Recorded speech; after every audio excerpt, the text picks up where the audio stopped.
सभी लोग का समाधान प्रोग्राम में और हम लोग अपना डे 73 का कंटेंट लेकर आप लोगों तक उपलब्ध हैं, जो यूपी पीसीएस 2023 और साथ साथ 2024 के लिए बहुत ही महत्वपूर्ण है और शानदार तरीके से श्रृंखला लगातार चल रही है। आप लोगों तक डेली बेस पर चीज़ें उपलब्ध कराई जा रही हैं और इसी क्रम में यूपी स्पेशल के पेपर 5-6 जो नए पेपर हमारे ऐड हुए हैं उसके कंटेंट आप लोग को उपलब्ध कराए जा रहे हैं। अभी तक कहीं मार्केट में उपलब्ध नहीं है, जो कि हम लोग सबसे पहले इवन जब से सिलेबस चेंज हुआ तब से ही देना आप लोगों को प्रारंभ हमने कर दिया है। ठीक है, तो उसी कड़ी में आज का ये डे 73 है, क्योंकि डे 61 से हमने पेपर 5 और 6 का कंटेंट आपको उपलब्ध कराना शुरू कर दिया है। तो आप लोग इसको उससे जुड़ के अपनी तैयारी को आगे कर सकते हैं। इसी को ध्यान में रखते हुए हम लोगों ने समाधान लाइट बैच लॉन्च किया है, जिसकी कॉस्ट मात्र 1500 रुपये रखी गई है, जिसमें आपको जीएस पेपर 5 और 6 जो कि यूपी स्पेशल का है वो कंप्लीट लगभग 250 प्रश्न मिलने वाले हैं इसमें। तो चलिए शुरू करते हैं। पहला प्रश्न आज का है हम लोग का, उत्तर प्रदेश में मृदा ह्रास एवं मृदा अपरदन की समस्याओं की विवेचना कीजिए, इसके समाधान हेतु उपाय सुझाइए। एकदम फ्लैट क्वेश्चन, 8 नंबर 12 नंबर किसी में आ सकता है। Discuss the problem of soil loss and soil erosion in Uttar Pradesh, suggest way to solve it. तो छोटी सी प्रस्तावना, उत्तर प्रदेश कृषि प्रधान राज्य है, इस दृष्टि से मृदा अपरदन राज्य में उपलब्ध सर्वाधिक महत्वपूर्ण प्राकृतिक संसाधन है, लेकिन विभिन्न कारणों से राज्य की 1/3 से अधिक भूमि ह्रास और अपरदन की समस्या से प्रभावित हो गई है। एक प्रस्तावना दी। अब हम सबसे पहले बताएंगे मृदा ह्रास क्या है। ये नंबर जो दिए गए हैं इस पर आप संपर्क कर सकते हैं। कंप्लीट समाधान बैच के लिए आपको 6000 रुपये की पेमेंट करनी होगी। 6000 रुपये है, जिसमें आपको 6 पेपरों के 600 क्वेश्चन प्लस हिंदी निबंध प्लस आपको इनका वीडियो पीडीएफ और प्लस बेसिक मटेरियल पूरा दिया जाएगा। और सिर्फ समाधान लाइट में आपको पेपर 5-6 दिया जाएगा। ठीक है, तो दिए गए नंबरों पर आप संपर्क कर सकते हैं। सबसे पहले सॉइल इरोजन के बारे में देखते हैं। तो मृदा ह्रास का तात्पर्य मृदा की गुणवत्ता में गिरावट है। उत्तर प्रदेश में मृदा ह्रास की सर्वाधिक गंभीर समस्या बांगर मृदा क्षेत्र में उत्पन्न हो रही है। कुल अलीगढ़, मैनपुरी, कानपुर, उन्नाव, इटावा, रायबरेली, सुल्तानपुर, जौनपुर, इलाहाबाद इत्यादि जिलों में मृदा लवणीय एवं क्षारीय हो रही है। प्रदेश की कुल भूमि का लगभग 10% लवणीयता तथा क्षारीयता की समस्या से ग्रसित हो चुका है। आपने इसके बारे में बता दिया। लवणीयता जो है आपका सोडियम, पोटेशियम, सल्फेट और कैल्शियम की अधिकता से उत्पन्न होती है और इनका पीएच मान 8.5 से कम होता है। आप थोड़ा सा डिटेल दोगे तो अच्छा रहता है। क्षारीयता सोडियम लवणों की अधिकता से उत्पन्न होती है और इसका पीएच मान 8.5 से अधिक होता है। ठीक, पीटी में इफेक्ट पूछ चुका है। लवणीयता और क्षारीयता में अधिक वृद्धि से भूमि अंततः अनुपजाऊ और ऊषर हो जाती है।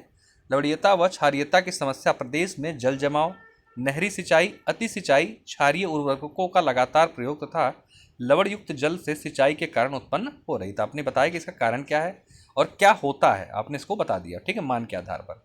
दूसरा है आपका मृदा अपरदन।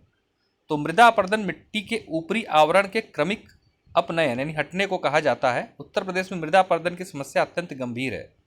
उत्तर प्रदेश के आगरा, इटावा, जालौन और मथुरा जनपदों में चंबल और यमुना नदियों के किनारे अवनालिका अपरदन से विस्तृत क्षेत्र उत्खनन भूमि और बीहड़ों में परिणित हो गई है। गंगा, घाघरा, रामगंगा इत्यादि नदियों द्वारा तटवर्ती भागों में मृदा अपरदन हो रहा है। तो आपने बता दिया मृदा अपरदन कहाँ कहाँ है। थोड़ा सा इसके बारे में और डिटेल लेंगे, क्वेश्चन का मेन पार्ट है ये। उत्तर प्रदेश का दक्षिणी पश्चिम भाग वायु अपरदन से प्रभावित है। थोड़ा सा बताएं कि सिर्फ अवनालिका अपरदन ही नहीं, वायु अपरदन कहाँ मेनली, दक्षिण पश्चिम भाग। ये पीटी में पूछा गया क्वेश्चन है कि उत्तर प्रदेश का कौन सा पार्ट मृदा अपरदन से प्रभावित है, दक्षिण पश्चिम भाग। आगरा, मथुरा, इटावा जिले वायु अपरदन से अधिक प्रभावित हैं। ग्रीष्मकाल में वायु अपरदन अधिक तीव्र हो जाता। अनुमानतः 3200 एकड़ कृषि योग्य भूमि का प्रतिवर्ष प्रदेश में विनाश वायु अपरदन से हो रहा है। मृदा अपरदन एवं ह्रास के कारण मृदा उर्वरता घटती है, जिससे अंततः कृषि उत्पादकता में कमी आती है। आप्लावन व निच्छालन से मृदा के पोषक तत्व नष्ट हो जाता है। सूखा और बाढ़ का प्रकोप बढ़ता है। आर्थिक विकास और सांस्कृतिक समृद्धि पर प्रतिकूल प्रभाव उत्पन्न होता है। ये आपने इसके बारे में बता दिया। अब उपाय बताने हैं हमें, क्या क्या सॉल्यूशन हो सकते हैं। तो प्रदेश में मृदा ह्रास और अपरदन के लिए निम्न उपाय किए जा सकते हैं। उत्तर प्रदेश के दक्षिणी क्षेत्र में विस्तृत बीहड़ एवं उत्खात भूमि के पुनरुद्धार हेतु बड़ी परियोजनाओं का क्रियान्वयन आवश्यक है, जिससे अवनालिका अपरदन धरातल समतल किया जा सके। अति पशुचारण पर रोक इत्यादि गतिविधियों के लिए सामूहिक और एकीकृत प्रयास होने चाहिए। दूसरा है, प्रदेश में जल द्वारा अपरदन की समस्या के समाधान हेतु नदियों को जोड़ने की योजना अत्यंत कारगर सिद्ध होगी। इसके अतिरिक्त पक्के बांधों का निर्माण, वनारोपण इत्यादि भी आवश्यक है। तीसरा पॉइंट, समस्या के समाधान के लिए क्षारीय व लवणीय भूमि की समस्या के समाधान के लिए गहन जुताई, जैव उर्वरकों का अधिक प्रयोग तथा जल निकासी की उचित प्रणाली का विकास आवश्यक है। वायु अपर्दन प्रभावित क्षेत्रों में वायु विच्छेदिकाओं का निर्माण, सुरक्षा पेटियों तथा वायु अवरोधकों का विकास तथा बांध एवं झाड़ियों का उगाना प्रभावी होगा। इसके अतिरिक्त प्रदेश में वैज्ञानिक शस्यावर्तन, क्रॉप रोटेशन, गहरी जुताई, जैविक कृषि को भी प्रोत्साहित करके इनको रोका जा सकता है। ठीक, तो ये आपने तरीके बता दिए। छोटा सा निष्कर्ष भी चाहे तो लास्ट में लिख दीजिएगा। अगला क्वेश्चन है उत्तर प्रदेश के विशेष संदर्भ में ग्रामीण बस्तियों के प्रतिरूप एवं प्रकार का वर्णन कीजिए। देखिए, ये क्वेश्चन आपका दोनों क्वेश्चन जो है पहले पेपर 1 में पूछे जाते थे, जीएस पेपर 1 में, है ना। अब ये पूछा जाएगा आपका पेपर 5 और 6 में। तो प्रतिरूप पे क्वेश्चन पहले आ चुके हैं, तो यूपी के स्पेशल कंटेंट में पूछ सकता है अब। तो ग्रामीण बस्तियां छोटे और मध्यम आकार की बस्ती होती जिसके निवासी मुख्यतः कृषि, पशुपालन इत्यादि प्राथमिक कार्यों में संलग्न होते हैं। ग्रामीण बस्तियों में कई सांस्कृतिक, प्राकृतिक और स्थानिक अभिलक्षण होते हैं। विभिन्न आर्थिक, सामाजिक, जातीय, ऐतिहासिक तथा राजनीतिक कारणों से ग्रामीण बस्तियों के प्रतिरूप व प्रकार में भिन्नता पाई जाती है। ग्रामीण बस्तियों के प्रकार का निर्धारण मकानों की संख्या और उनके बीच पारंपरिक या पारस्परिक दूरी के आधार पर किया जाता है। मुख्यतः रूप से ग्रामीण बस्तियों के 3 प्रकार होते हैं। पहली है सहंत यानी कि कॉम्पैक्ट न्यूक्लिएटेड बस्तियां। इसमें दूसरे के समीप होते हैं घर। उत्तर प्रदेश के मध्यवर्ती मैदान क्षेत्र में समतल और उपजाऊ मिट्टी की उपलब्धता, भूमि का खंडन एवं स्वामित्व, वंश संबंध, कृषि कार्यों में अधिकता इत्यादि के कारण सघन बस्तियां विकसित हुई। कहाँ पर? मध्यवर्ती मैदान क्षेत्र में। दूसरी है आपकी प्रकीर्ण यानी कि एकाकी बस्तियां। इस प्रकार की बस्तियों में मकान एक दूसरे से भूमि सुधार दूरस्थ स्थित होते हैं, एक दूसरे से दूर होते हैं। प्राय कृषि भूमि मकानों के बीच स्थित होती है। उत्तर प्रदेश में जाति प्रथा, पशुचारण, पर्वतीय उच्चावच एवं बाढ़ इत्यादि के कारण एकांकी बस्तियों का विकास अधिक हुआ है। तीसरा है अर्ध सहंत बस्तियां, सेमी कॉम्पैक्ट सेटलमेंट्स। इस प्रकार की बस्तियों में सहंत और प्रकीर्ण दोनों प्रकार के मकान पाए जाते हैं। कुछ मकान एक दूसरे के समीप होते हैं और कुछ एकांकी। उत्तर प्रदेश के यमुना के खड्ड क्षेत्र और गंगा यमुना दोआब क्षेत्रों में प्राकृतिक और सामाजिक कारणों से ऐसी बस्तियां हमें देखने को मिलती हैं। ग्रामीण बस्तियों के प्रतिरूप का संबंध बस्तियों की आकृति से है। ग्रामीण बस्तियों के निम्नलिखित प्रमुख प्रातिरूप, ये तो 3 तो प्रमुख हो गए। इसके अलावा कुछ और प्रातिरूप भी हमें देखने को मिलते हैं, जैसे कि पहला है रैखिक प्रतिरूप। इसमें ग्रामीण बस्तियां सीधी रेखा में अवस्थित होती हैं। उत्तर प्रदेश में नदियों के किनारे, सड़क के किनारे ऐसे प्रतिरूपों में ग्रामीण बस्तियां हमें देखने को मिलती हैं। मतलब कि सड़क के किनारे लाइन से बनी हुई बस्तियां या नदी के किनारे लाइन से बनी हुई बस्तियां, इन्हें रैखिक प्रतिरूप कहा जाता है। चौक पट्टी, इसमें 2 सड़क मार्गों के मिलन स्थल पर विकसित चौराहों के आसपास आयताकार प्रकृति में ग्रामीण बस्तियों का विकास होता है। इसको ऐसी बस्तियां उत्तर प्रदेश में बहुतायत में, जहाँ चौराहा होगा उसके आसपास घेर के जो है घर बन जाते हैं। ठीक। अर्धवृत्ताकार प्रतिरूप, नदियों द्वारा निर्मित नदी विसर्प अथवा गोखुर झील के निकट ग्रामीण बस्तियों का अर्धवृत्ताकार प्रतिरूप विकसित होता है।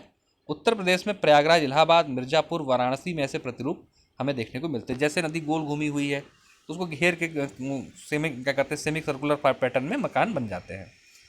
चौथा है वृत्ताकार प्रतिरूप।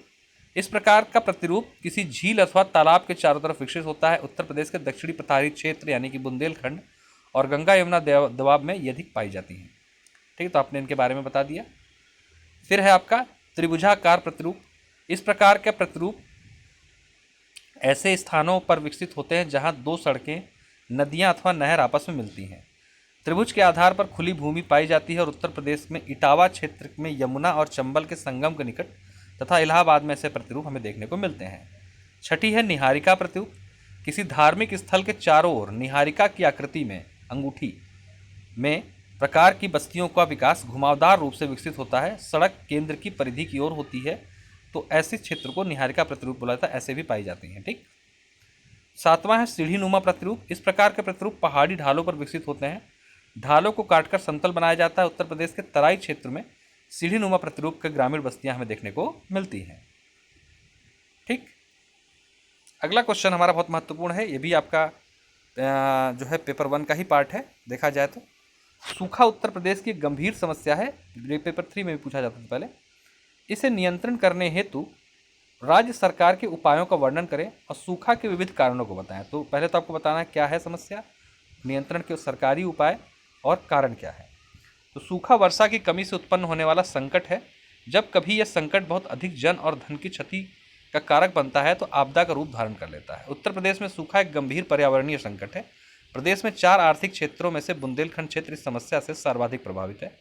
ललितपुर, झांसी, बांदा, चित्रकूट, जालौन, फतेहपुर, औरैया, इटावा इत्यादि जिलों में सूखा की समस्या प्रतिवर्ष उत्पन्न होती है, जो आर्थिक, सामाजिक और अन्य संकटों को जन्म देता है। तो आपने बता दिया सूखा क्या है, गंभीर समस्या क्यों है। उत्तर प्रदेश में सूखा कई कारणों से आपदा का रूप लेता है, जो निम्नलिखित इस प्रकार से। इसमें मानसून की अनिश्चितता। प्रदेश में अधिकांश मानसूनी वर्षा जुलाई से सितंबर के मध्य होती है, लेकिन मानसून की तिथि और अवधि अनिश्चित है। औसतन 10 वर्षों में केवल 2 वर्ष ही मानसून का समय पर आगमन और समापन होता है, तो एक बड़ा वेरिएशन उत्पन्न है, ये भी एक कारण है। दूसरा है मानसून विच्छेदन। मानसून विच्छेदन का तात्पर्य है मानसूनी वर्षा के दौरान वर्षा की तुलना में कुछ दिनों के अंतराल पर होना। ठीक है, प्रदेश में मानसून काल के दौरान भी कभी कभी लगातार 1 महीने तक वर्षा नहीं होती, मतलब चल तो रहा है मानसून का सीजन, लेकिन 1 महीने बारिश नहीं हो रही। स्थलाकृति ढाल। प्रदेश की दक्षिणी पठारी क्षेत्र में स्थलाकृति ढाल तीव्र है। इस कारण मानसूनी वर्षा का जल संग्रहित न होकर नदियों के माध्यम से सीधे बहकर नदियों के माध्यम से चला जाता है सागरों में, तो ये व्यर्थ हो जाता है, सिंचाई के लिए प्रयोग नहीं हो पाता है, नहीं इकट्ठा हो पाता पीने के लिए। अकुशल जल प्रबंधन। प्रदेश में जल प्रबंधन और बहुत ही अकुशल रहा है। पुराने तालाब और कुओं के माध्यम से भौम जल संरक्षण की पद्धति के स्थान पर ट्यूबवेल से सिंचाई ने अनियंत्रित भौम जल दोहन की स्थिति उत्पन्न कर दी और ये भी सूखे का कारण बन रहा है। अवैज्ञानिक कृषि। प्रदेश में पठारी क्षेत्रों में कृषि जलवायु के अनुसार संपादित नहीं होती है। शुष्कता रोधी फसलों के स्थान पर चावल, गेहूं इत्यादि की खेती समस्या उत्पन्न हो रही, तो बहुत जो मन कर रहा उगाए जा रहे हैं। गहन जहाँ पानी कमी वहाँ पे पानी वाला कृषि ऐसा लगाया जिसमें पानी पानी यूज होता हो, जैसे चावल। सूखे की समस्या के निदान हेतु राज्य सरकार के क्या क्या प्रयास किए गए हैं, उसको हम लोग देखते हैं। पहला है बहुउद्देशीय परियोजना। राज्य सरकार द्वारा सूखे की समस्या के निदान हेतु विभिन्न बहुउद्देशीय परियोजनाओं का निर्माण किया जा रहा है। इसमें घाघरा नहर, माता टीला नहर, मेजा जलाशय परियोजना, बाणगंगा परियोजना, बेतवा और केन इत्यादि नहर परियोजनाएं प्रमुख है। फिर इसके अलावा लघु सिंचाई परियोजना। प्रदेश सरकार द्वारा ट्यूबवेल और डीजल पंप की सिंचाई के विस्तार पर बल दिया जा रहा है। राज्य सरकार द्वारा छोटे जलाशयों, तालाबों, चेक डैम इत्यादि के निर्माण हेतु अनुदान भी उपलब्ध कराया जा रहा है। सरकार की तरफ से काफ़ी छूट और सब्सिडी इसमें दी जा रही हैं। विशेष राहत पैकेज। राज्य सरकार द्वारा गंभीर रूप से प्रभावित क्षेत्रों में विभिन्न प्रकार के राहत पैकेज उपलब्ध करवाए जा रहे हैं। इन क्षेत्रों में अंत्योदय परिवारों को विभिन्न प्रकार के खाद्य सामग्रियां उपलब्ध करवाई जा रही हैं। साथ ही पशुओं के लिए चारा भी उपलब्ध कराया जा रहा है, जिससे सूखे की मार ये लोग झेल पाए। इसके अलावा आपदा प्रबंधन अधिनियम। राज्य सरकार द्वारा वह 2005 में आपदा प्रबंधन अधिनियम को लागू किया गया, जिसके अंतर्गत मुख्यमंत्री और जिलाधिकारी को क्रमशः राज्य प्रबंधन का प्रमुख राज्य स्तर पर और जिला स्तर पर बनाया गया है। अधिनियम के तहत सूखा प्रभावित क्षेत्रों की पहचान और क्षेत्र में सूखा रोधी प्रयासों के प्रमुखता जो है प्रदान की जाती है। आपदा प्रबंधन और विकास परियोजना का समन्वय स्थापित करके भी उसको दूर करने की कोशिश की जा रही है। राज्य सरकार द्वारा विकासात्मक परियोजनाओं जैसे इंदिरा आवास योजना, मनरेगा, प्रधानमंत्री ग्राम सड़क योजना, सर्व शिक्षा अभियान तथा राष्ट्रीय स्वास्थ्य मिशन जैसे विकासात्मक योजनाओं को आपदा जोखिम न्यूनीकरण कार्यक्रम के अंतर्गत लाया गया है। इससे सूखा प्रभावित क्षेत्रों में क्षमता निर्माण और बचाव का कार्य अधिक प्रभावी तरीके से संपन्न हो सकेगा। कुछ अन्य कार्यक्रम इसके अतिरिक्त राज्य सरकार द्वारा सूखा प्रभावित क्षेत्रों में सूखा रोधी फसलों का प्रचार प्रसार, किसानों में जागरूकता, मतलब ऐसे फसल लगाइए जिसमें कम पानी की जरूरत पड़ती हो, किसानों में जागरूकता फसल पैटर्न को लेकर, अन्य आर्थिक गतिविधियों जैसे डिफेंस, इंडस्ट्रियल कॉरिडोर इत्यादि का विकास भी किया जा रहा है, जिससे कृषि से इतर क्षेत्रों में लोग लग सके। तो सूखा की समस्या उत्तर प्रदेश के लिए गंभीर समस्या है। इस समस्या के समाधान हेतु बहुआयामी प्रयास करने की आवश्यकता है। कृषि जलवायु के आधार पर फसल का चुनाव, सिंचाई के लिए छिड़काव और टपकन पद्धति, नहरों के सतह का पक्कीकरण, पशुपालन और डेयरी का विकास तथा सामाजिक एवं कृषि वानिकी इत्यादि को बढ़ावा देने की आवश्यकता है। साथ ही द्वितीयक और तृतीयक आर्थिक गतिविधियों का भी प्रसार आवश्यक है, जिससे सिर्फ कृषि पर निर्भरता जो लोगों की है वो कम हो सके। ठीक, तो 12 नंबर का सवाल था ये। देखिए क्वेश्चन पहले भी आ चुका है पेपर 1 में। उत्तर प्रदेश के खनिज संसाधनों के वितरण की चर्चा कीजिए। ये लगातार 2 साल 3 साल छोड़ के पूछता है, तो फिर मान के चलिए आएगा जरूर इस बात। खनिज की दृष्टि से उत्तर प्रदेश एक निम्न मध्यम श्रेणी का राज्य है। यहाँ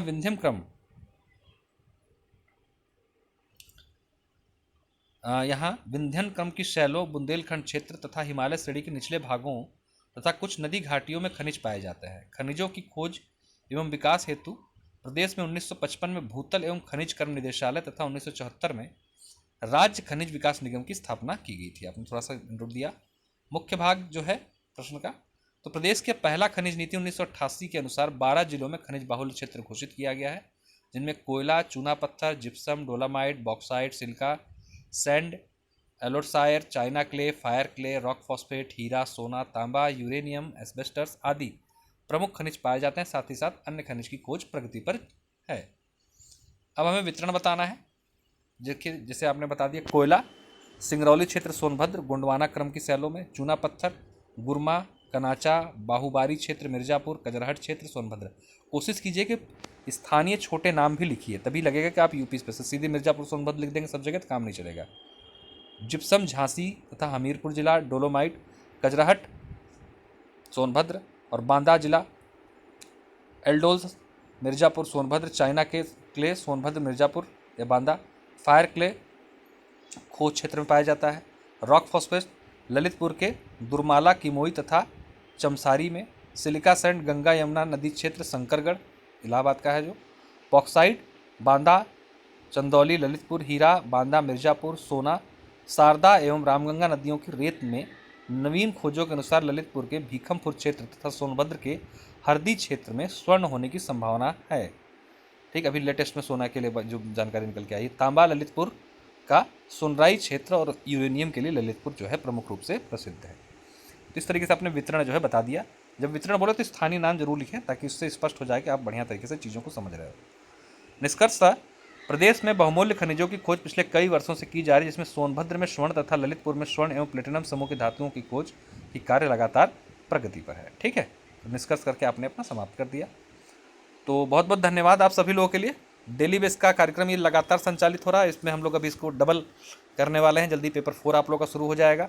तो डेली पेपर 5, 6, 4, 5, 6 ये सबके कंटेंट लगातार आपको डेली बेस पे पेपर 4 के, पेपर 5 के, पेपर 6 के मिल रहेंगे। ये दिए गए नंबरों पर संपर्क कर सकते हैं। समाधान लाइट मैंने जैसे बताया कि मात्र 1500 रुपये मिल रहा है आप लोग को, जिसमें जीएस के पेपर 5, 6 कंटेंट आप प्राप्त कर सकते हैं। और कंप्लीट समाधान का फीस जो है 6000 की गई है। चलिए, तो बहुत बहुत धन्यवाद। कोई दिक्कत हो इस नंबरों पर संपर्क आप कर सकते हैं, पूछ सकते हैं।